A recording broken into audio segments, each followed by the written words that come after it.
Tak kusangka malam pertama menjadi bencana. Assalamualaikum. Jangan lupa membaca sholawat untuk hari ini, dan jangan lupa subscribe dan komen sebelum lanjut menonton. Menikah dengan pria Arab kaya raya adalah mimpi yang jadi nyata bagi Nisa, hingga malam pertamanya berubah jadi awal dari mimpi buruk. Di balik istana mewah dan senyum sang suami, tersimpan rahasia yang mengancam hidup dan keluarganya. Ketika cinta masa lalu datang membawa ancaman baru, Nisa harus memilih, bertahan dalam kemewahan yang menyesakkan atau melawan demi kebebasan yang penuh luka. Tapi, siapa yang sebenarnya bisa dia percaya? Aku masih ingat dengan jelas malam sebelum hari pernikahanku. Perasaan gugup bercampur bahagia memenuhi dadaku. Rasanya seperti hidup dalam mimpi. Aku, Nisa, gadis biasa dari Jawa Tengah, akan menikah dengan pria Arab kaya raya yang tampan, mapan, dan berpendidikan tinggi. Khalid bukan hanya sosok yang selama ini hanya bisa kulihat di layar ponsel atau cerita teman-teman TKW. Dia nyata, dan dia memilihku. Kamar tempatku menginap malam itu dipenuhi suara tawa saudara-saudaraku. Mereka sibuk mencoba baju pesta, menyiapkan aksesoris, dan mengambil foto sebanyak mungkin untuk dipajang di media sosial. Aku hanya duduk di pojok ruangan, menatap gaun putihku yang tergantung di dekat jendela. Gaun itu terlalu mewah untuk ukuran hidupku yang sederhana. Tapi aku tak bisa berhenti memandangi detail rendah dan hiasannya. Aku sempat bertanya pada diriku, sendiri, kenapa aku? Apa yang dilihat Khalid dariku? Kami bertemu secara tidak sengaja saat dia datang ke Indonesia untuk bisnis. Kami kenal lewat acara keluarga temanku, lalu mulai saling berkabar lewat pesan singkat. Awalnya aku ragu.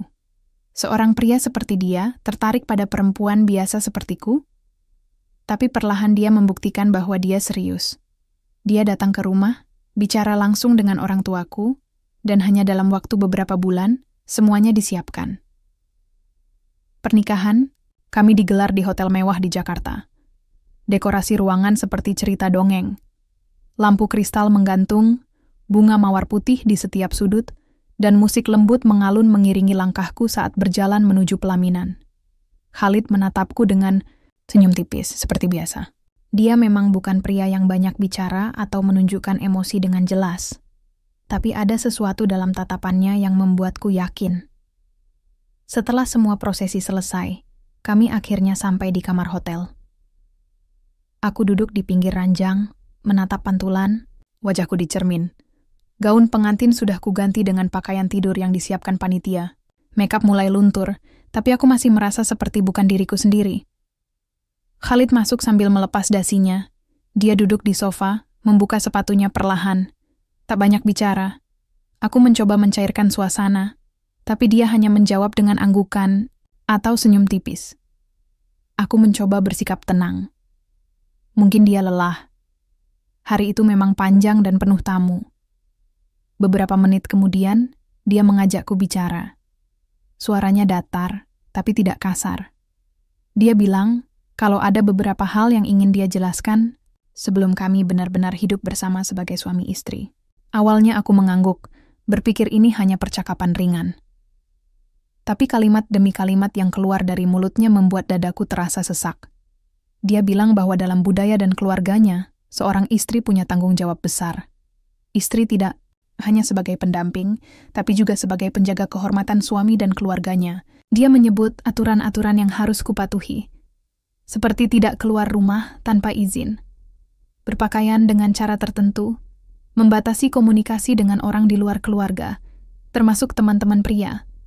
Dia bilang, semua itu demi menjaga nama baik, keluarga dan keharmonisan rumah tangga. Aku terdiam. Bukan karena aku tak mengerti, tapi karena aku kaget. Aku tak menyangka pembicaraan seperti ini akan muncul di malam pertama kami. Kukira kami akan membicarakan rencana bulan madu, atau sekadar bercerita tentang hari pernikahan kami. Tapi nyatanya, aku merasa seperti sedang diinterogasi atau dituntun ke arah yang tidak kukenal. Aku mencoba menjawab pelan bahwa aku siap menjadi istri yang baik, tapi aku butuh waktu untuk menyesuaikan diri. Dia hanya mengangguk, lalu berdiri dan masuk ke kamar mandi tanpa berkata apa-apa lagi. Malam itu, aku tidur dengan kepala penuh pikiran. Tidur di samping suamiku yang sah, tapi aku merasa sendirian.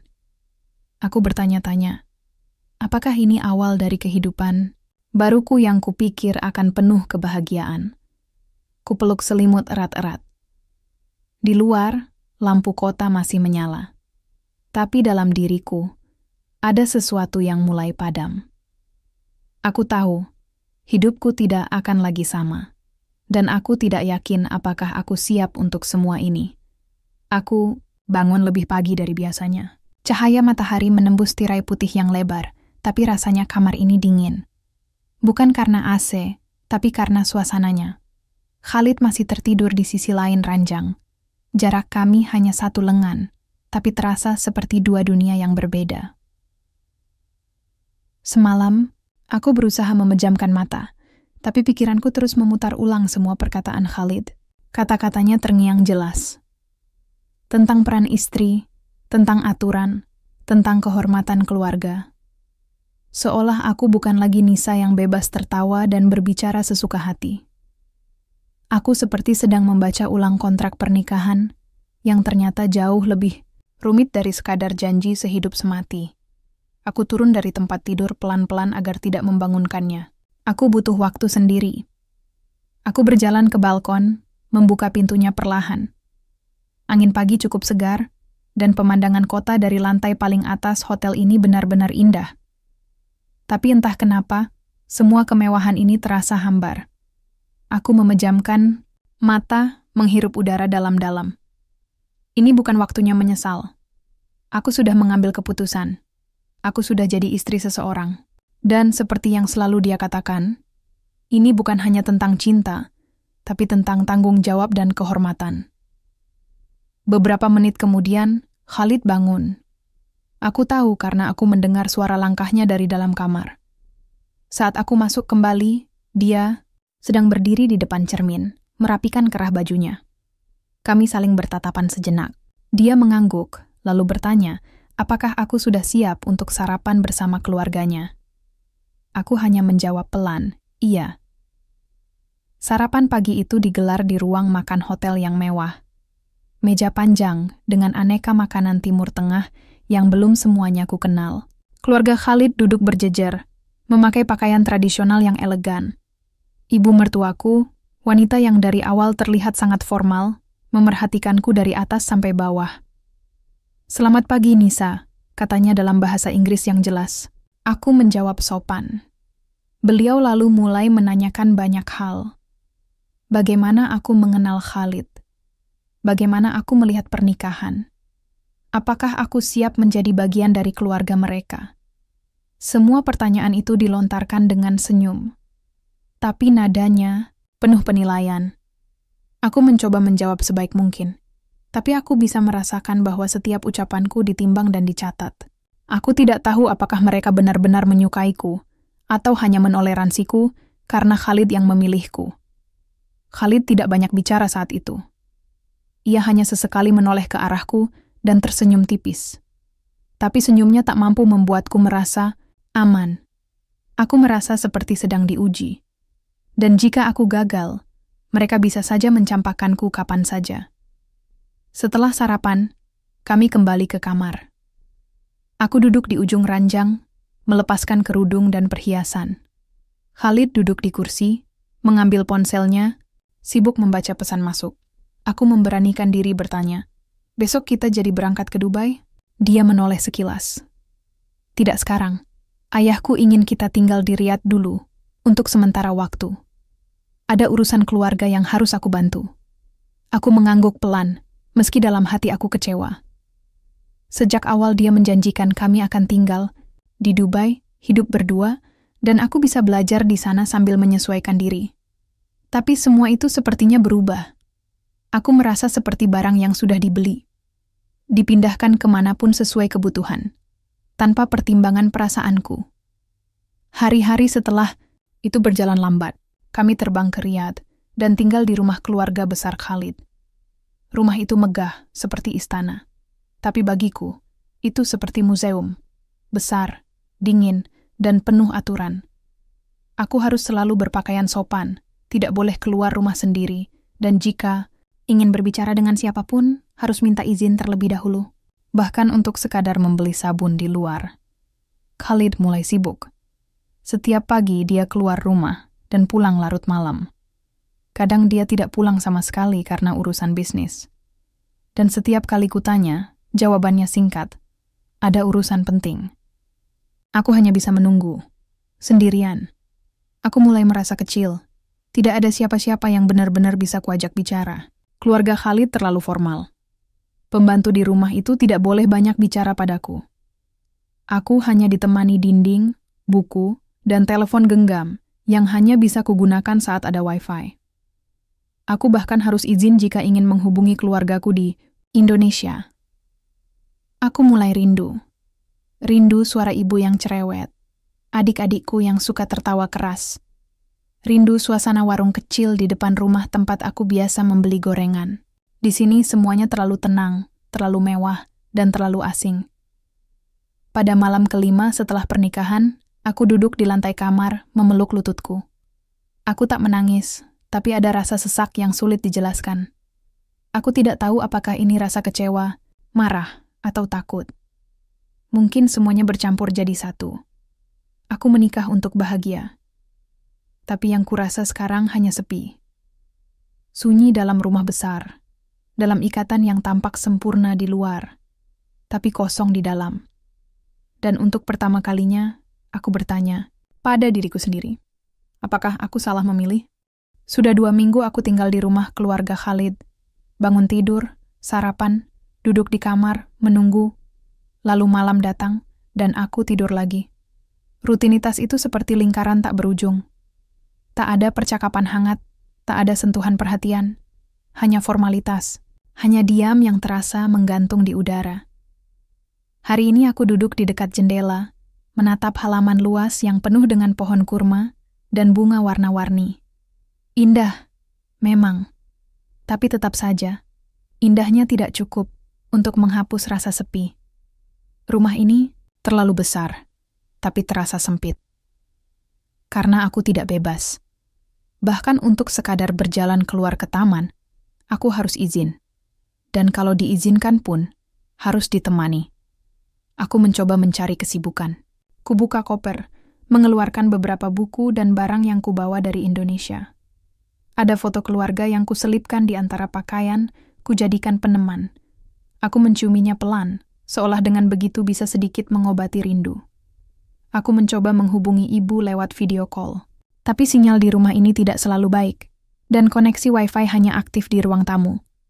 Itu pun harus pakai password yang tidak bisa sembarangan diminta. Khalid tidak pernah menyuruhku menghubungi siapa-siapa, dan dia juga tidak pernah bertanya, apakah aku rindu rumah. Malam itu Khalid pulang agak lebih awal. Aku pikir, mungkin ini kesempatan untuk bicara. Aku ingin sekali menyampaikan apa yang kurasakan, tapi saat dia masuk ke kamar, dia langsung membuka laptop, membaca dokumen, dan menerima panggilan kerja. Katanya penting, aku menunggu, duduk di ujung ranjang. Tapi jam demi jam berlalu, dan dia tetap tenggelam dalam pekerjaannya.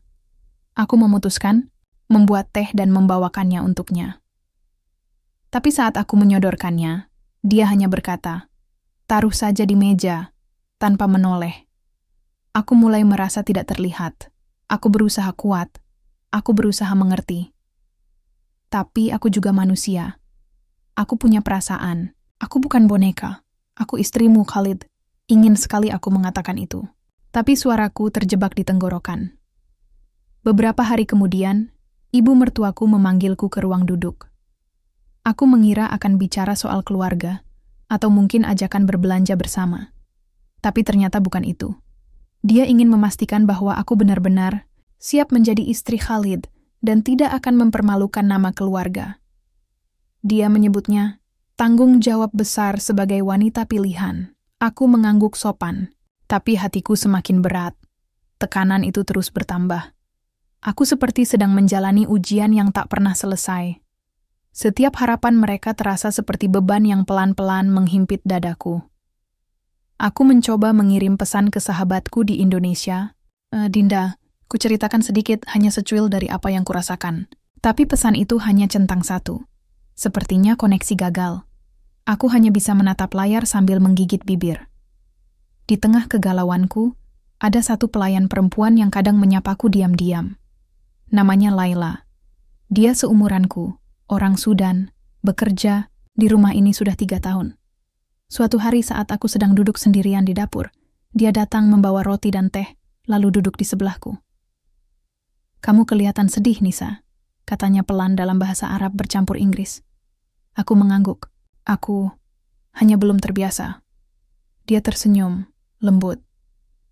"Rumah ini memang besar, tapi dingin. Aku tahu rasanya." Kami tak bicara lama, tapi percakapan singkat itu terasa seperti embun di tengah padang pasir. Setidaknya ada seseorang yang mengerti. Malamnya, saat Khalid akhirnya pulang, aku memberanikan diri bicara. "Khalid," kataku pelan. Dia mengangkat wajah dari laptopnya. "Aku bisa bicara denganmu sebentar?" Dia menutup laptop, duduk tegak, menatapku. "Ada apa?" "Aku hanya ingin tahu, kita ini sebenarnya mau tinggal di mana? Dulu kamu bilang kita akan tinggal di Dubai, tapi sekarang kita di sini, dan aku tidak tahu sampai kapan." Dia terdiam sebentar, lalu menjawab, "Rencana berubah. Di sini ada urusan keluarga yang lebih penting. Kamu istri, tugasmu ikut suami, bukan bertanya terus." Kalimat itu seperti tamparan. Aku menunduk, tidak menangis, tidak membantah. Tapi hatiku retak sedikit lagi malam itu. Setelah dia tidur, aku kembali duduk di lantai, menatap koper yang belum benar-benar kubongkar. Di antara baju-baju itu, ada selembar kertas kecil. Doa dari ibuku yang kutulis tangan. Kubaca pelan. Dan aku menangis. Kali ini tidak bisa kutahan. Aku menikah karena cinta dan harapan. Tapi yang kudapatkan adalah tembok, jarak dan aturan yang menghimpit. Aku mulai bertanya-tanya, apa benar ini takdirku, atau ini hanya awal dari sesuatu yang lebih rumit lagi?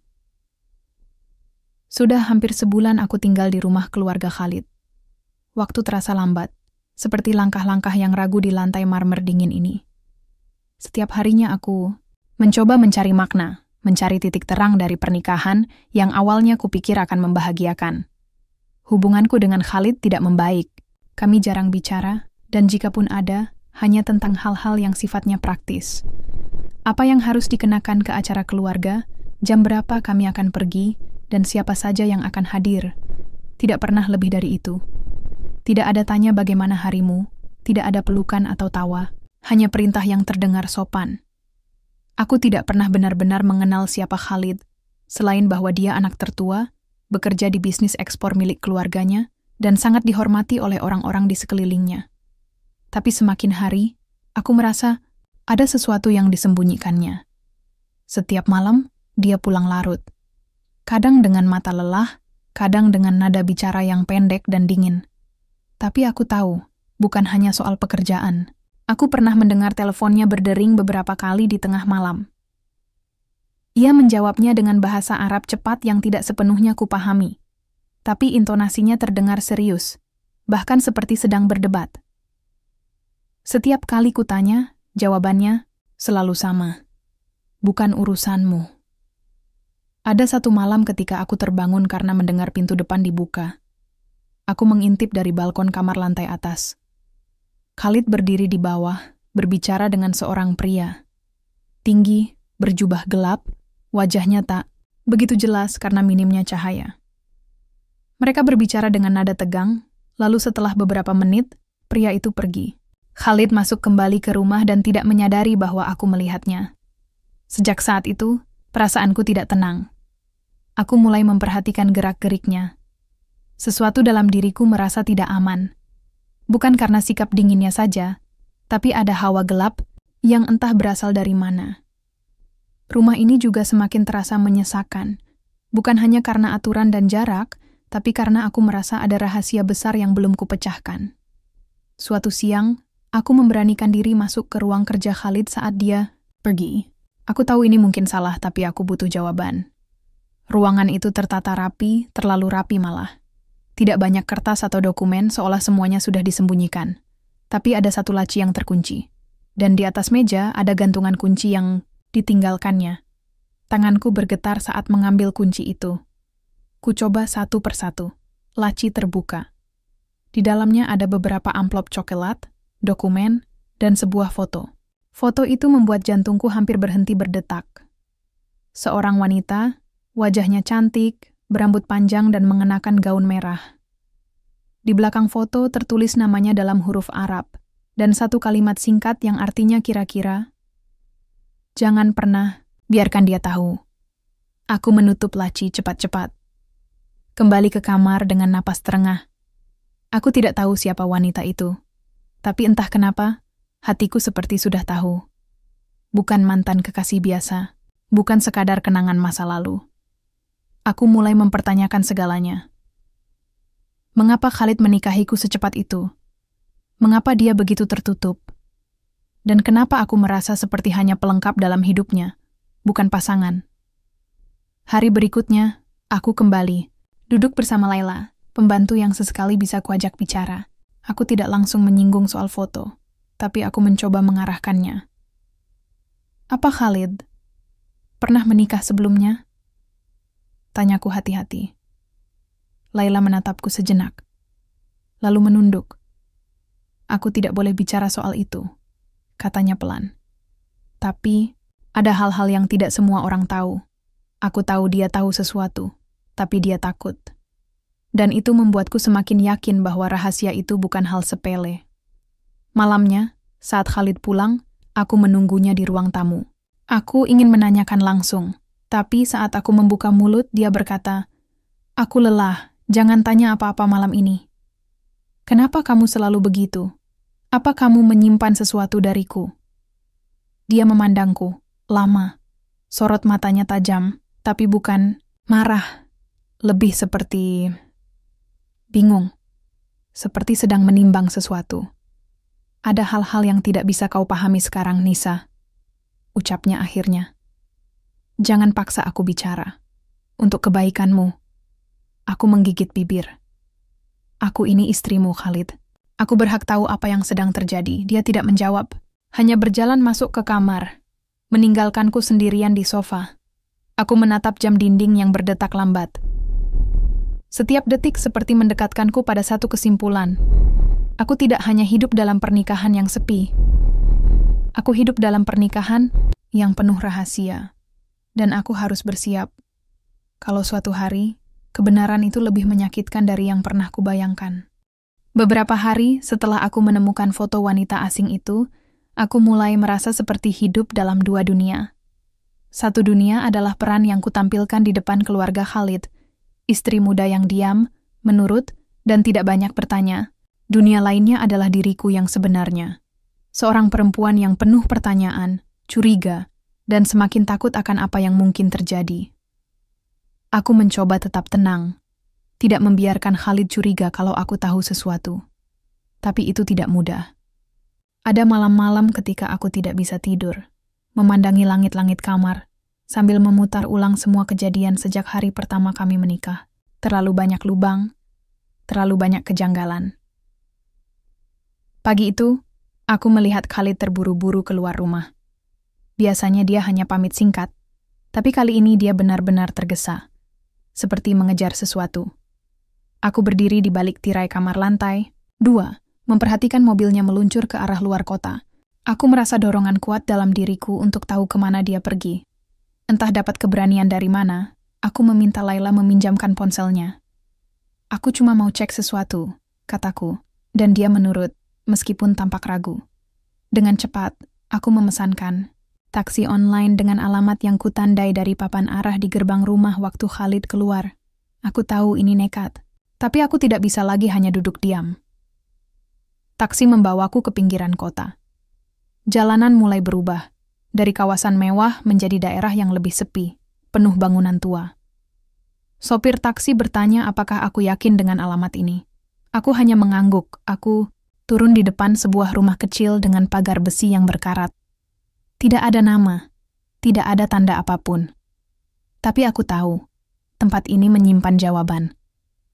Dari balik jendela, aku melihat siluet seorang perempuan. Rambutnya panjang. Dan entah bagaimana, aku langsung tahu ini dia, wanita dalam foto. Aku mengetuk pintu, dan beberapa detik kemudian pintu dibuka. Wajah wanita itu nyaris persis seperti yang ada dalam fotonya. Lebih tua sedikit, mungkin sekitar 30-an. Matanya membulat melihatku, seperti mengenalku, tapi dia tidak bicara. "Maaf," kataku pelan. Aku Nisa, istri Khalid." Wajahnya langsung berubah. Antara kaget, sedih, dan kecewa. "Masuklah," katanya akhirnya. Aku duduk di sofa tua ruang tamunya, sementara dia membuatkan teh. Ruangan itu sunyi, hanya terdengar detak jam dan napasku yang berat. "Aku sudah duga suatu hari kamu akan datang," ucapnya akhirnya. "Kamu siapa?" Tanyaku pelan. Dia menatapku, lalu berkata, "Namaku Yasmin. Aku, istri pertama Khalid." Dunia seperti runtuh di sekelilingku. Aku tidak bisa langsung bicara. Dadaku sesak. Tanganku mencengkeram rok yang kupakai. Berusaha tetap tenang. "Kami menikah 5 tahun lalu," lanjut Yasmin. "Tapi keluarga tidak menyetujui pernikahan kami, karena aku bukan dari keluarga terpandang. Dan karena aku punya riwayat sakit, aku hanya bisa menatapnya. Tidak tahu harus berkata apa." "Khalid tidak pernah benar-benar meninggalkanku," lanjut Yasmin. "Tapi setelah tekanan dari orang tuanya, dia akhirnya menikah lagi. Denganmu. Jadi, aku hanya pengganti?" tanyaku lirih. Yasmin menunduk. Aku tidak tahu jawabannya, tapi aku tahu satu hal. Khalid mencintai kita dengan cara yang berbeda. Dan aku tidak yakin itu cukup untuk menyelamatkan salah satu dari kita. Aku berdiri. Tidak bisa menahan diri lebih lama. Kenapa tidak ada yang memberitahuku? Kenapa? Semua orang diam? Yasmin tidak menjawab. Aku keluar dari rumah itu dengan langkah gemetar. Dunia di sekitarku seperti berputar. Udara terasa menekan. Aku tidak tahu lagi siapa yang bisa kupercaya. Khalid, keluarganya, bahkan mungkin Laila. Di dalam taksi, aku memandangi pantulan wajahku di kaca jendela. Aku bukan lagi gadis kampung yang bermimpi menikah dengan pria kaya. Aku sekarang adalah istri kedua yang masuk ke dalam kehidupan rumit, seorang pria yang tidak pernah jujur. Sesampainya di rumah, Khalid sudah kembali. Dia duduk di ruang kerja dan langsung menatapku saat aku masuk. Aku tahu dia bisa melihat dari raut wajahku bahwa aku tahu segalanya. "Kamu kemana?" tanyanya. Datar, aku berdiri tegak. Aku bertemu Yasmin. Seketika wajahnya berubah. Sorot matanya keras, tapi bukan marah. Lebih seperti seseorang yang tidak punya tempat lagi untuk bersembunyi. "Aku ingin tahu yang sebenarnya," lanjutku. "Seluruhnya. Jangan sembunyikan apapun lagi." Dia berdiri, menatapku dalam-dalam. "Kamu mau tahu kebenaran, Nisa? Kalau aku ceritakan, kamu tidak akan bisa kembali. Aku lebih baik terluka oleh kebenaran daripada hidup dalam kebohongan." Dia menghela napas panjang, lalu berkata pelan, "Besok kita bicara. Malam ini, aku butuh waktu. Dan malam itu, aku tidak tidur. Karena besok mungkin akan menjadi hari yang mengubah segalanya." Pagi itu datang dengan langit yang kelabu, seolah-olah ikut menyimpan beratnya pikiranku. Aku tidak tidur semalaman. Duduk di sisi ranjang, memandangi pintu kamar dengan pikiran berkecamuk. Dalam beberapa jam ke depan, Khalid akan mengungkap semuanya. Atau setidaknya itulah yang dia janjikan. Tapi entah kenapa, aku takut. Takut akan kebenaran yang mungkin lebih buruk dari bayanganku. Takut bahwa setelah ini, aku tidak akan bisa memandang wajahnya dengan cara yang sama lagi. Dia mengetuk pintu setelah sarapan. Tidak biasanya dia melakukannya. Biasanya dia hanya masuk begitu saja. Tapi pagi itu, nadanya berubah. Lebih lembut, lebih hati-hati. "Aku tunggu di ruang kerja," katanya.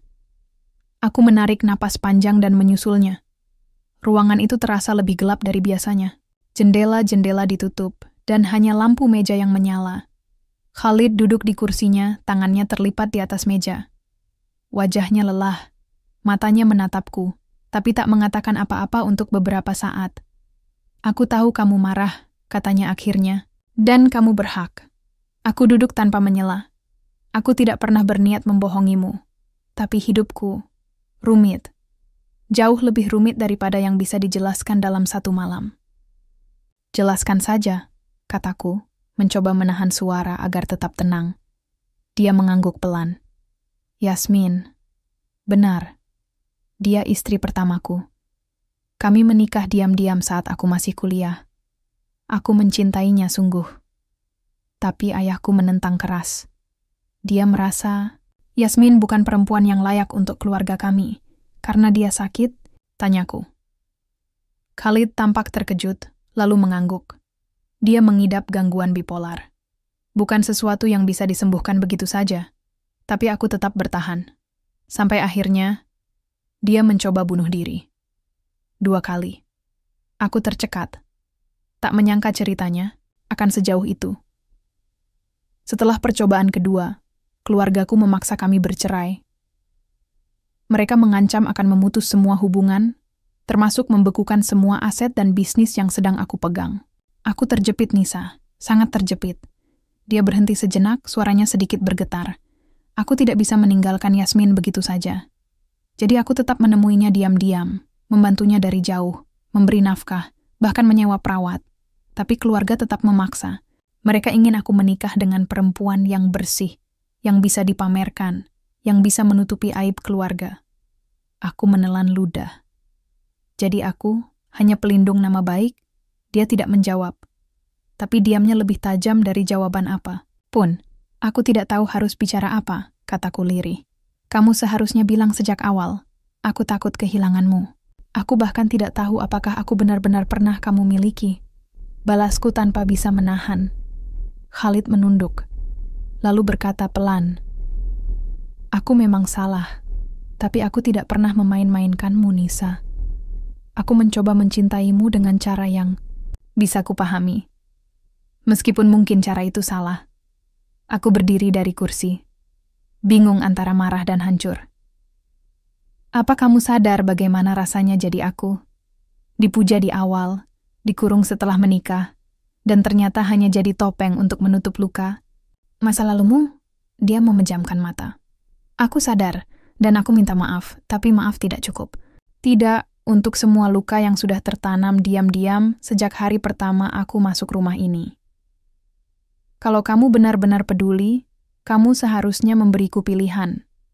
Bukan membuatku masuk ke dalam hidupmu yang penuh rahasia ini tanpa tahu apa-apa. Khalid berdiri. Aku akan bicara pada keluargaku. Aku akan perbaiki semua ini. Kalau kamu ingin pergi, aku tidak akan menahanmu. Kalimat itu seperti pisau di dada. Aku ingin pergi, tapi hati kecilku juga ingin tahu apakah semua ini masih bisa diselamatkan. Apakah Khalid benar-benar berubah? Atau hanya berkata begitu karena takut rahasianya terbongkar? Aku meninggalkan ruang kerja, tanpa menoleh lagi. Di kamar, aku menangis. Untuk pertama kalinya sejak semua ini dimulai.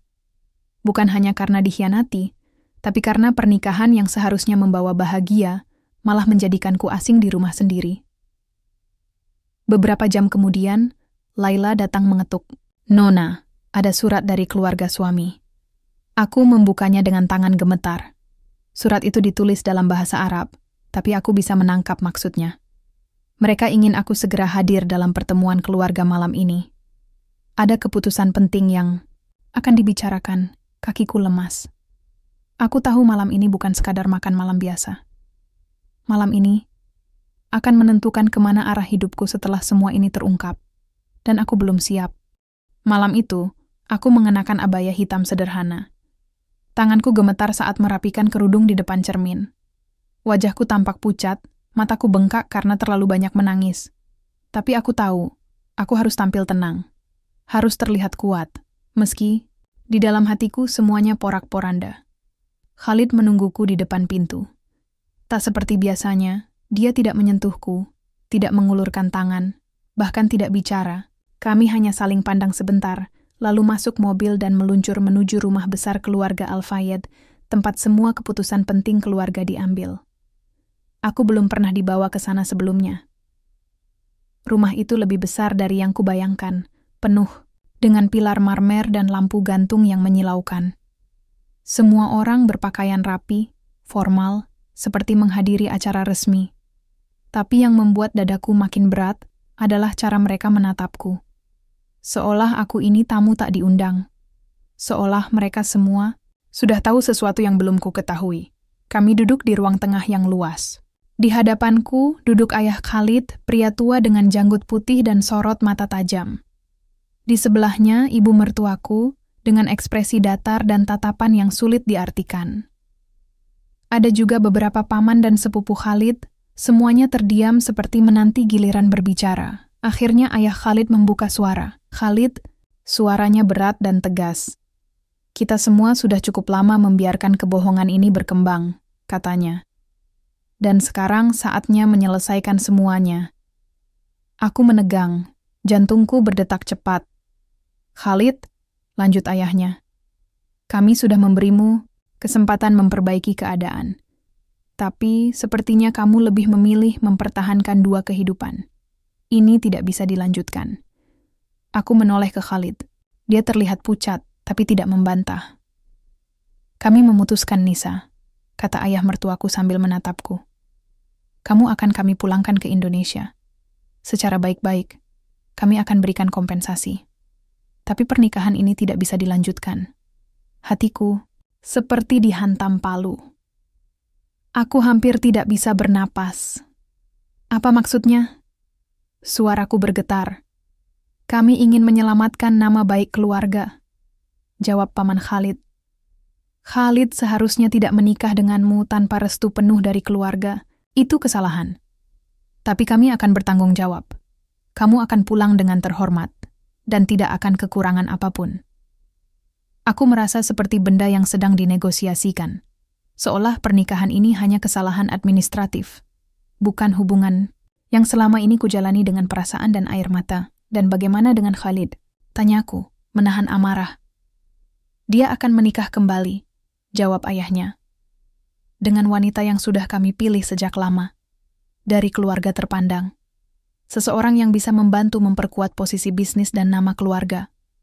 Aku menatap Khalid, menanti reaksinya. Tapi dia hanya menunduk. Diam. Jadi semua ini hanya permainan? Tanyaku lirih, nyaris tak bersuara. Tidak, Nisa, kata Khalid akhirnya. Aku tidak pernah main-main. Tapi aku juga tidak pernah cukup kuat untuk melawan mereka. Air mataku jatuh. Bukan hanya karena keputusan mereka, tapi karena Khalid tidak membelaku. Tidak satu pun kata keluar dari mulutnya untuk mempertahankan aku. Padahal aku menunggu, aku berharap. Tapi dia hanya diam, dan itu lebih menyakitkan dari pengkhianatan manapun. Aku tidak butuh uang kalian, kataku akhirnya. Kalau memang ini keputusan kalian, aku akan pergi. Tapi ingat satu hal, kalian bukan hanya menghancurkan hidupku, tapi juga merendahkan martabat seorang perempuan yang datang ke sini dengan harapan, dengan cinta. Aku berdiri, tak peduli semua mata tertuju padaku. Saat aku melangkah keluar dari rumah itu, malam terasa sangat dingin. Lebih dingin dari biasanya. Tapi entah kenapa, langkahku ringan. Mungkin karena aku akhirnya melihat kebenaran sepenuhnya, meski pahit. Khalid menyusulku keluar. Nisa, dengar aku dulu. Aku berhenti, tapi tidak menoleh. Aku ingin kamu tahu. Aku mencoba, tapi aku kalah. Aku lelah melawan semuanya. Aku menggeleng pelan. Kamu tidak kalah, Khalid. Kamu menyerah. Dia terdiam. Dan aku bukan perempuan yang bisa dibuang seperti barang salah kirim. Lanjutku. Khalid mendekat. Aku ingin memperbaikinya. Kalau kamu beri aku waktu, aku berbalik menatapnya. Sudah terlambat, lalu aku pergi. Meninggalkan rumah megah itu. Meninggalkan pernikahan yang ternyata hanya sandiwara. Tapi yang paling menyakitkan, aku meninggalkan harapanku sendiri. Aku duduk sendirian di kamar hotel kecil yang disediakan keluarga Khalid. Bukan di rumah mewah kami, tapi di tempat asing, yang bahkan tidak punya jendela terbuka. Sudah 2 hari aku di sini. Mereka bilang aku harus menunggu sampai semua dokumen keberangkatanku ke Indonesia selesai. Tapi aku tahu, ini hanya cara halus mereka untuk membuangku tanpa membuat keributan.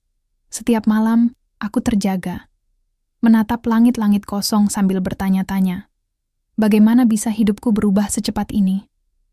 Dari pesta pernikahan yang megah, dari ciuman manis di dahi, dari janji-janji masa depan, menjadi koper yang dikemasi diam-diam dan tiket pulang satu arah. Khalid belum menghubungiku lagi. Mungkin dia sibuk mempersiapkan pernikahan barunya. Atau mungkin dia benar-benar memilih diam sebagai bentuk kepasrahannya. Yang lebih menyakitkan bukan ditinggalkan, tapi merasa tidak punya arti. Siang itu, seseorang mengetuk pintu. Saat kubuka, aku terkejut. Yasmin berdiri di sana. Dia mengenakan pakaian longgar berwarna krem. Wajahnya jauh lebih tenang dari terakhir kali aku melihatnya. "Boleh aku bicara?"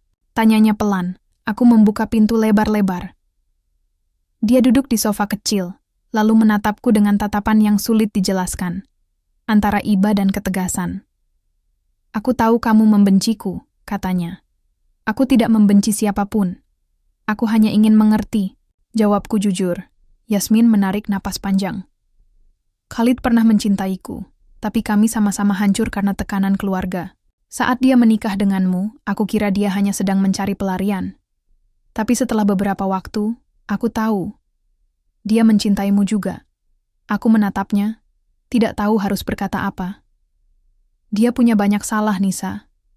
Tapi dia juga tidak punya kekuatan seperti yang kamu kira.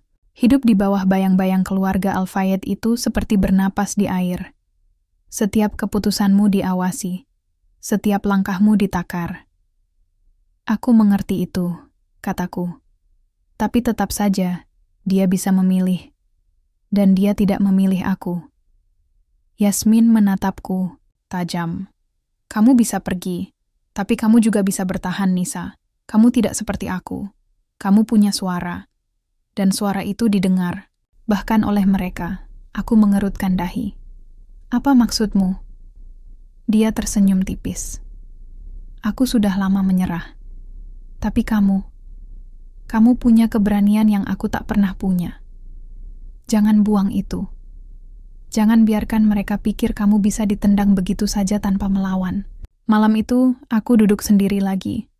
Tapi kali ini tidak hanya dalam diam. Aku memikirkan kata-kata Yasmin. Memikirkan semua yang telah kulalui. Aku sadar, pulang ke Indonesia mungkin lebih mudah. Tapi apakah itu berarti aku kalah? Apakah aku ingin pergi dalam keadaan diinjak-injak, atau berdiri dan menunjukkan bahwa aku bukan perempuan lemah? Pagi berikutnya, aku meminta bertemu dengan keluarga Khalid. Mereka menatapku kaget saat aku masuk ruang tamu dengan kepala tegak. Bahkan Khalid tampak bingung. "Aku tidak akan pulang," kataku pelan tapi tegas. "Setidaknya belum. Aku akan tetap di negara ini, tapi bukan sebagai istri yang dipinggirkan. Aku akan bekerja. Aku akan mandiri, dan kalian tidak punya hak untuk menghentikan itu." "Ini negara kami, bukan negerimu," kata salah satu paman Khalid. "Tapi aku menikah secara sah di sini," jawabku. "Dan kalian yang membawa aku ke sini. Kalau kalian takut aku membuka mulut soal apa yang kalian lakukan, maka beri aku ruang untuk hidup. Aku tidak akan mengganggu kalian, asalkan kalian juga tidak mengganggu aku." Khalid terlihat gelisah, tapi tidak menyela. Ayah mertuaku menatapku lama. "Kamu pikir kami takut padamu?" "Aku tidak minta kalian takut," jawabku. "Cukup hormati aku sebagai manusia." Suasana hening, tegang. Setelah beberapa saat, ibu mertuaku angkat bicara. "Kalau itu yang kamu pilih, kami tidak akan menghalangi. Tapi kamu bukan lagi bagian dari keluarga ini." Aku mengangguk. Memang sejak awal kalian tidak pernah menerimaku. Aku berjalan keluar dengan dada berdebar, tapi untuk pertama kalinya, aku merasa bebas. Di luar, Khalid mengejarku. "Nisa, tunggu." Aku berbalik. "Apa lagi?" "Maaf, karena aku tidak bisa membelamu."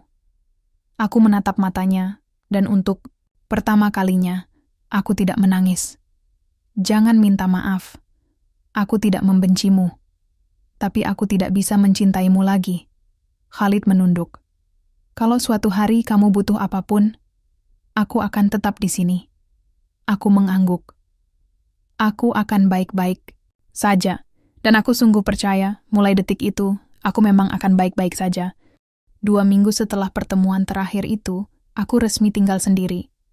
Tidak lagi di hotel yang dibiayai keluarga Al-Fayed, tapi di apartemen mungil yang kutemukan lewat bantuan seorang teman lama. Fatimah, sesama orang Indonesia yang dulu pernah bekerja sebagai pembantu rumah tangga dan kini membuka jasa catering kecil-kecilan di kota. Apartemenku sempit, dengan 1 kamar tidur, dapur kecil, dan ruang tamu seadanya. Tapi saat pertama kali aku masuk dan menutup pintunya dari dalam, aku merasa bebas. Tidak ada aturan keluarga. Tidak ada tatapan sinis. Tidak ada tekanan. Aku memulai dari bawah. Lagi, Fatimah membantuku mendapatkan pekerjaan sebagai asisten dapur. Upahnya tidak seberapa, tapi cukup untuk menyambung hidup. Setiap pagi aku berangkat pukul 7, membantu menyiapkan makanan, membersihkan peralatan, mencatat pesanan. Tanganku sering pegal, kakiku nyeri karena berdiri terlalu lama. Tapi berbeda dengan saat aku jadi istri yang diabaikan, di sini aku merasa berarti. Aku juga mendaftar kursus bahasa Arab untuk pemula di malam hari. Tidak mudah duduk bersama anak-anak, SMA dan para pekerja migran lain yang usianya jauh di atasku. Tapi aku tahu aku butuh itu. Kalau aku ingin mandiri di negeri ini, aku harus bisa bicara, harus bisa membaca kontrak kerja, harus paham apa yang orang katakan tanpa terus-menerus menerka. Setiap malam sebelum tidur aku menulis. Di buku catatan tipis, aku menuliskan semua yang aku rasakan. Kadang tentang rasa rindu pada ibu di kampung, kadang tentang luka dari pernikahan singkatku, dan kadang tentang harapan kecil yang tumbuh pelan-pelan bahwa aku bisa kuat, bahwa aku bisa hidup bukan sebagai istri siapapun, tapi sebagai diriku sendiri. Suatu sore, setelah kursus selesai, aku pulang lewat taman kecil di dekat apartemen. Duduk sebentar di bangku, menikmati udara sebelum matahari tenggelam. Saat itulah aku melihat seseorang duduk tak jauh dariku. Sosoknya tinggi, mengenakan jubah coklat muda dan syal tipis. Awalnya aku tidak yakin, tapi saat dia menoleh dan menatapku, aku tahu siapa dia. Omar. Sepupu Khalid yang dulu hanya kulihat sekilas saat pernikahan kami. Pria pendiam dengan tatapan tajam, tapi tidak mengintimidasi. Waktu itu aku tidak sempat mengenalnya. Tapi ada satu momen yang masih kuingat. Saat dia diam-diam membantuku mengambil air, saat semua pelayan sibuk melayani, tamu laki-laki, Nisa? Tanyanya hati-hati. Aku mengangguk. Iya. Omar kan? Dia tersenyum kecil. Apa kabar? Aku tidak langsung menjawab. Aku masih terkejut. Tapi akhirnya aku mengangguk pelan. Lebih baik, dia duduk di bangku sebelahku. Tidak terlalu dekat, tidak juga terlalu jauh. Aku dengar kamu tinggal sendiri sekarang, katanya. Berita cepat menyebar ya. Aku menanggapi dengan senyum hambar. Terutama kalau menyangkut keluarga sebesar Al-Fayed. Jawabnya datar. Tapi bukan dari mereka aku tahu. Aku dengar dari Yasmin. Aku mengangguk pelan. Yasmin rupanya masih mengamati dari jauh. Entah, kenapa pikiranku langsung hangat saat namanya disebut. Kamu tidak takut? Tanya Omar tiba-tiba. Aku menoleh padanya. Takut? Hidup sendiri di negeri asing, tanpa suami, tanpa perlindungan. Pertanyaan itu seharusnya menyentuh titik rapuhku. Tapi anehnya aku justru merasa lebih kuat. Dulu aku takut, jawabku. Sekarang, aku lebih takut hidup di bawah kendali orang lain. Omar tidak menjawab, tapi sorot matanya berubah, seperti menghargai jawabanku. Beberapa detik berlalu dalam diam sebelum dia berkata, "Kalau kamu butuh bantuan, kamu bisa hubungi aku. Aku tidak bagian dari permainan mereka. Aku menatapnya. Untuk pertama kalinya, aku melihat seseorang dari keluarga Khalid yang tidak memakai topeng. Aku tidak butuh perlindungan, jawabku pelan. Tapi, terima kasih. Dia mengangguk, lalu berdiri. Jaga dirimu, Nisa. Aku mengangguk kembali. Saat dia berjalan menjauh, aku tetap duduk di bangku itu. Senja mulai turun dan langit berubah jingga. Tapi tidak seperti dulu, saat dunia terasa gelap, sekarang ada secercah warna. Hari-hariku belum sepenuhnya stabil. Kadang aku masih merasa kehilangan. Kadang aku masih ingin menangis tanpa alasan. Tapi aku belajar bahwa luka tidak harus hilang untuk bisa bahagia. Kadang luka itu tetap ada, tapi tidak lagi menyakitkan. Mungkin suatu hari nanti aku akan benar-benar pulang. Mungkin tidak. Tapi satu hal yang pasti, aku tidak lagi sama. Aku bukan lagi Nisa yang dulu bermimpi tentang pernikahan sempurna. Aku adalah Nisa yang belajar mencintai dirinya sendiri, meski harus melewati badai sendirian. Dan itu cukup untuk hari ini. Hari-hariku mulai terasa teratur. Pagi bekerja di dapur, sore mengantar pesanan, malam belajar bahasa. Rasanya seperti hidup di dua dunia. Dunia kecilku yang tenang, dan dunia di luar sana yang masih menyimpan bayangan masa lalu. Tapi untuk pertama kalinya dalam waktu lama, aku bisa tersenyum tanpa merasa bersalah. Suatu sore, Fatimah memintaku mengantar pesanan ke sebuah kantor arsitektur. Lokasinya agak jauh, tapi bayaran tambahannya lumayan. Aku membawa 2 kotak besar, berisi makanan, naik taksi kecil, lalu turun di gedung modern dengan kaca besar dan penjaga di pintu masuk. Setelah menyebut nama pemesan, aku diantar naik ke lantai 4. Saat pintu lift terbuka, aku mendengar suara ramai dari dalam. Tawa, obrolan cepat, dan aroma kopi yang kuat. Seorang resepsionis menyambutku dengan ramah, lalu memanggil seseorang keluar. Saat pintu kaca terbuka dan seseorang berjalan keluar, aku nyaris menjatuhkan kotak di tanganku. Omar. Dia tampak berbeda dengan yang terakhir kulihat di taman. Hari ini dia memakai jas abu-abu dan kemeja putih. Rambutnya lebih rapi, wajahnya lebih cerah. Tapi tatapan itu masih sama. Tenang, penuh, pengamatan. Nisa? Suaranya terdengar kaget. Aku mengangguk pelan. Kebetulan ya, dia membantu mengambil salah satu kotak dari tanganku tanpa diminta. Kamu kerja di catering? Iya. Baru beberapa bulan ini. Jawabku sambil mengikuti langkahnya ke dalam. Dia meletakkan kotak di meja besar di tengah ruangan. Beberapa pegawai tampak melirik, mungkin penasaran siapa aku. Tapi Omar tidak terlihat terganggu. Kamu mau minum dulu? Tawarnya. Aku ragu. Aku harus balik, masih ada pesanan lain. Dia tersenyum tipis. Nanti aku bantu hubungi Fatimah. Bilang kamu istirahat 10 menit, tidak apa-apa. Aku menatapnya heran. Kamu tahu Fatimah? Kami pernah satu proyek. Jawabnya singkat. Akhirnya aku duduk di salah satu kursi. Omar membawakanku segelas air putih. Kami diam sebentar, lalu dia membuka suara. Terakhir kita bertemu. Kamu bilang kamu tidak butuh perlindungan. Aku masih pegang kata-kata itu, jawabku. Dia tertawa kecil. Tapi tidak berarti kamu harus menghindar setiap kali aku muncul. Aku ikut tersenyum. Bukan menghindar, cuma kadang masih canggung. Omar mengangguk pelan. Aku paham. Lalu dia bercerita singkat tentang kantornya. Rupanya dia arsitek, utama di proyek besar yang sedang dibangun di pusat kota. Saat dia bercerita, aku melihat sisi dirinya yang lain. Bukan hanya sepupu Khalid, tapi pria yang bekerja keras, punya tanggung jawab, dan punya rasa hormat terhadap orang lain. Sebelum aku pergi, dia memberiku kartu nama. Kalau butuh bantuan apapun, kamu bisa hubungi aku, katanya lagi. Bukan karena kasihan, tapi karena aku ingin. Aku menerima kartu itu dengan hati-hati, tidak langsung memasukkannya ke tas, tapi juga tidak menolak. Terima kasih, jawabku pelan. Dalam perjalanan pulang, aku memandangi kartu nama itu berulang kali. Tidak ada janji manis, tidak ada tatapan penuh drama seperti dulu dengan Khalid. Tapi entah kenapa, ada sesuatu yang membuatku tenang. Mungkin karena sejak awal, Omar tidak pernah menjanjikan apa-apa. Hari-hari berikutnya berlalu cepat. Aku semakin sibuk di catering, dan kursusku semakin sulit. Tapi aku juga mulai merasa lebih kuat. Aku belajar mengurus dokumen sendiri, mulai membuka tabungan.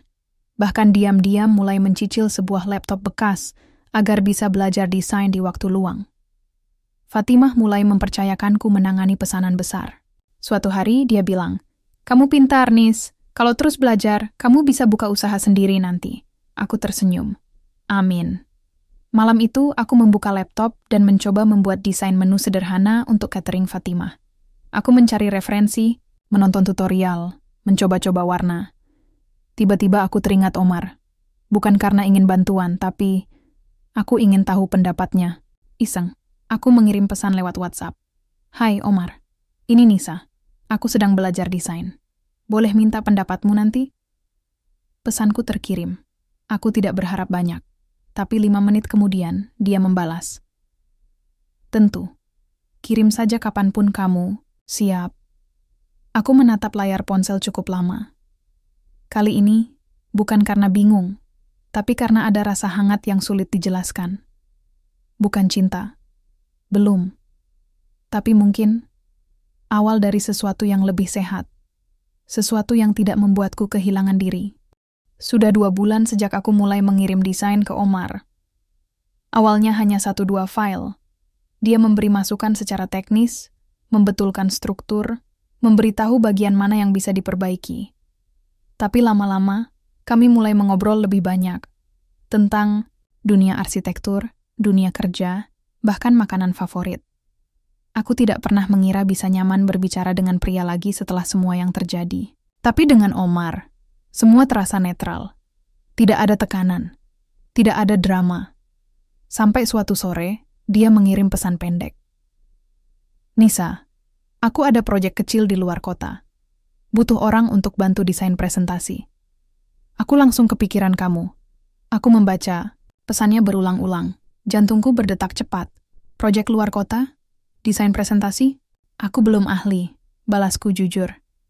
"Tapi kamu belajar cepat. Dan aku percaya kamu bisa." Kata itu, percaya, terasa berat di kepalaku. Tidak banyak orang yang benar-benar memberiku kepercayaan penuh. Aku butuh waktu beberapa jam sebelum akhirnya menjawab, "Kalau jadwalnya cocok, aku mau coba." 2 hari kemudian aku ikut dalam rombongan kecil kantor Omar ke kota tetangga. Kami berangkat pagi-pagi dengan mobil. Ada 3 orang lain dalam timnya. Semua ramah dan profesional. Tidak ada yang memandangku aneh atau bertanya tentang masa laluku. Mereka hanya memperlakukanku seperti bagian dari tim.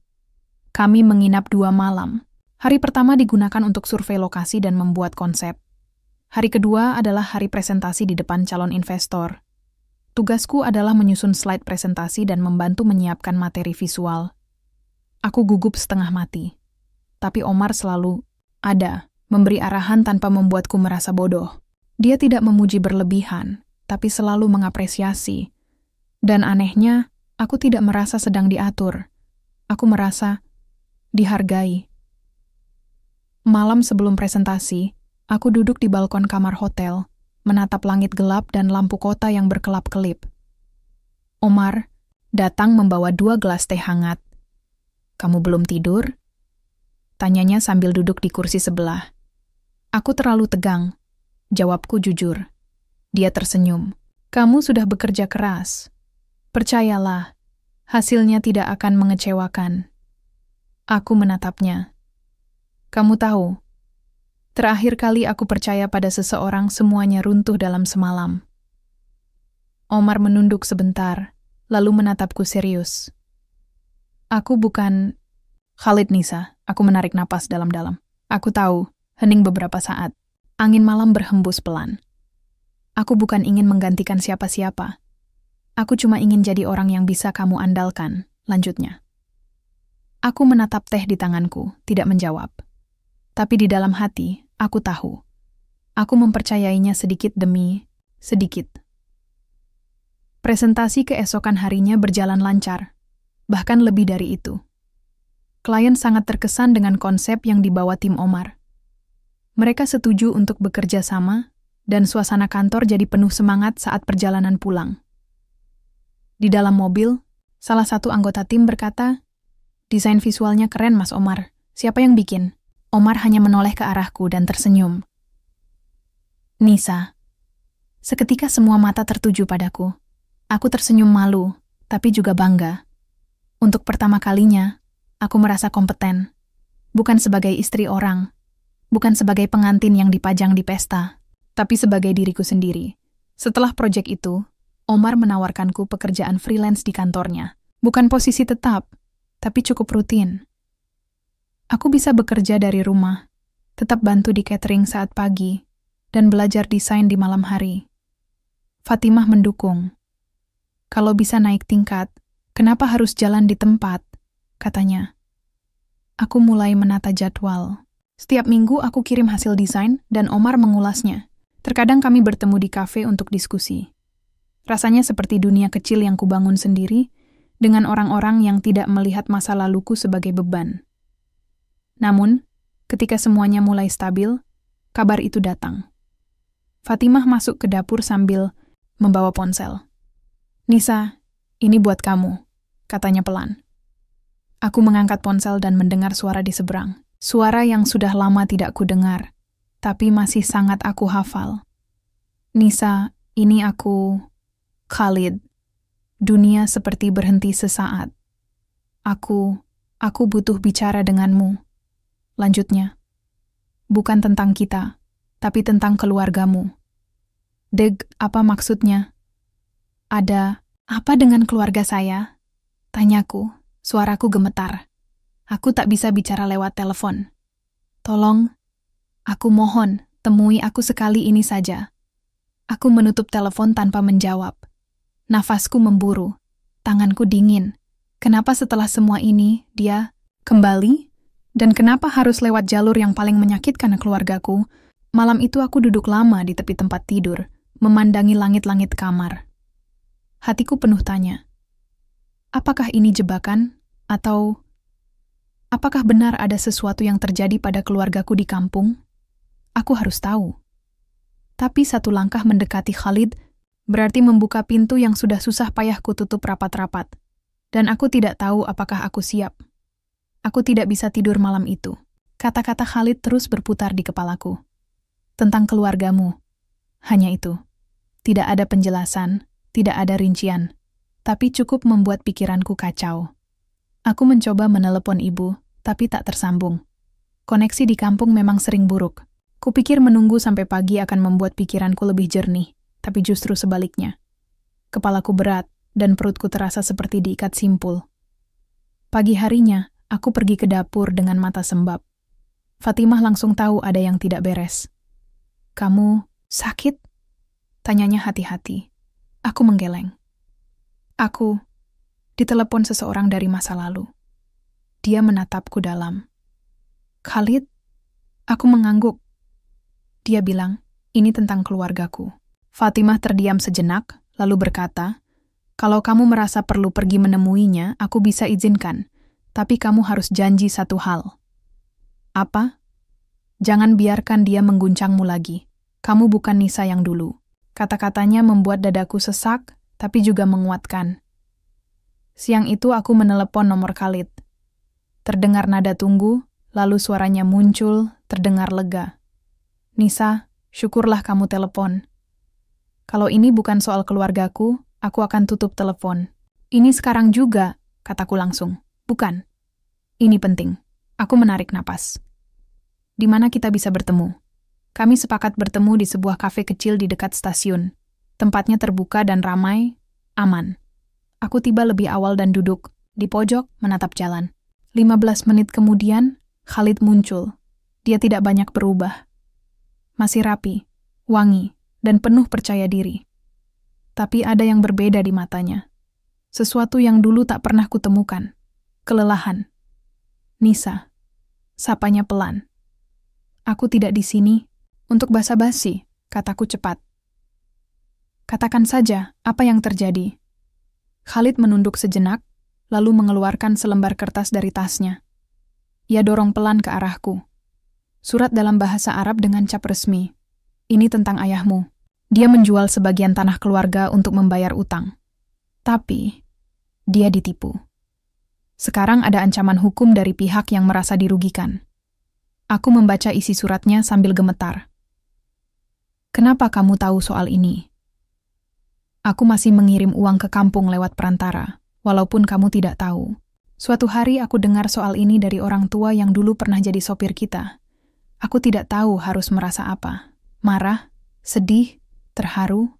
Kamu pikir dengan ini aku akan kembali ke hidupmu? Tanyaku pelan. Khalid mengangkat tangan. Tidak, aku tidak mengharapkan apa-apa. Tapi aku tahu kamu peduli pada keluargamu. Dan aku punya koneksi di pengacara yang bisa bantu. Aku menatap wajahnya, mencoba membaca apakah ini permainan baru. Tapi sorot matanya tidak seperti dulu. Tidak dingin. Tidak juga penuh kendali. Dia tampak lelah, seperti seseorang yang kehilangan arah.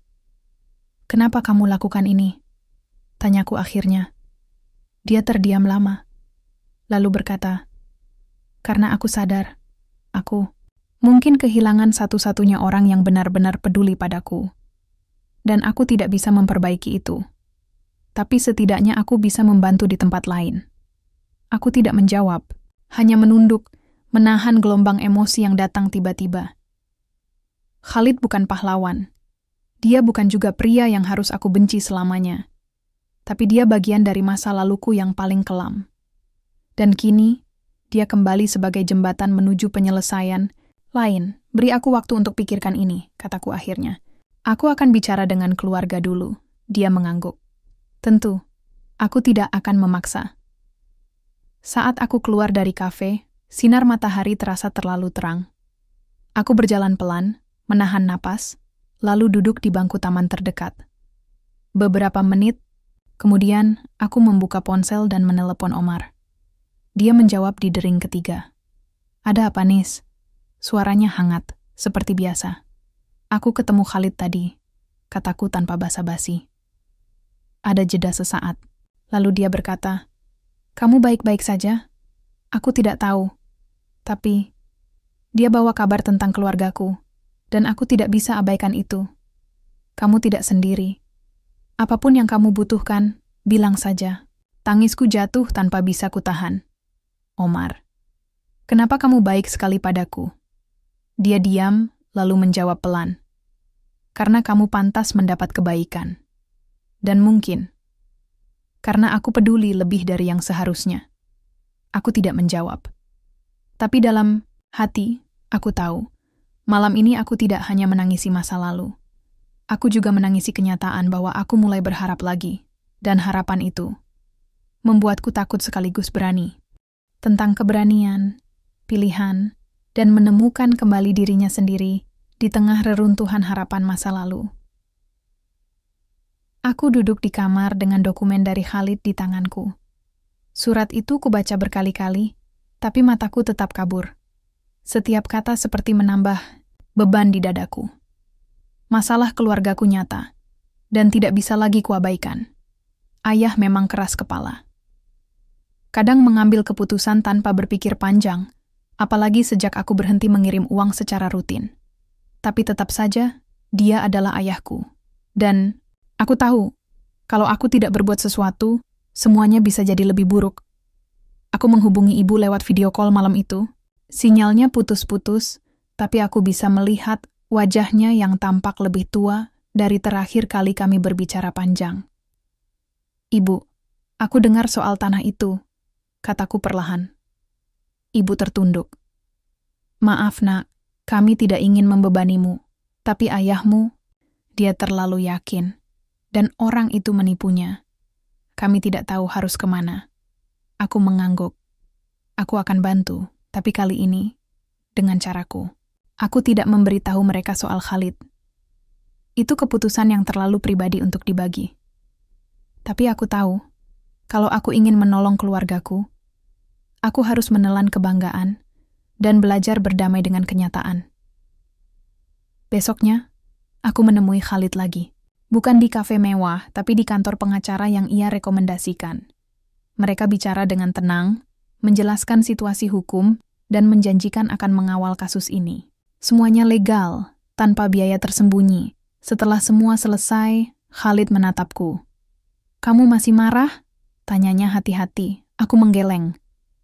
Aku sudah selesai marah, tapi bukan berarti aku lupa. Kita sudah berakhir dan tolong, jangan berharap lebih. Dia hanya tersenyum lemah. Aku tahu, terima kasih karena masih mau datang. Aku berjalan keluar dari kantor itu tanpa menoleh lagi. Rasanya aneh, seperti menutup pintu besar yang selama ini setengah terbuka. Tapi aku juga tahu, ini langkah pertama untuk benar-benar merdeka. Beberapa minggu berlalu, proyek-proyek freelance dari kantor Omar mulai berdatangan. Aku juga ikut kursus online desain arsitektur, sesuatu yang dulu hanya jadi angan-angan. Hari-hariku padat, tapi hatiku mulai tenang. Hingga suatu sore, Omar mengajakku makan malam. Bukan di kantor atau tempat biasa, tapi di sebuah restoran kecil di pinggir kota. Tempatnya tenang, tidak ramai, dan menghadap ke danau. Aku datang dengan gaun sederhana, rambutku dibiarkan tergerai. Dia berdiri saat aku tiba, tersenyum lebar. "Terima kasih sudah datang." Kami makan sambil mengobrol ringan. Tapi aku tahu, ada sesuatu yang ingin ia bicarakan. Setelah makanan utama selesai, dia menatapku dalam. "Nisa, boleh aku jujur malam ini?" Aku menahan napas. "Silakan." Aku tidak pernah menyangka akan menyukai seseorang seperti aku menyukaimu. Aku terdiam. Kata-katanya langsung menusuk hati. "Kamu kuat, mandiri, tapi juga penuh empati. Kamu bukan hanya bertahan, Nis. Kamu bangkit. Dan aku ingin jadi bagian dari perjalananmu, kalau kamu izinkan." Air mataku menetes tanpa bisa kutahan. Bukan karena sedih, tapi karena terlalu lama aku menahan semua rasa yang tidak berani diungkapkan. "Omar, aku belum bisa janji apa-apa," kataku pelan. "Tapi aku tidak ingin lari lagi." Dia mengangguk. "Aku akan menunggumu." Tanpa paksaan. Malam itu, aku pulang dengan hati yang berbeda.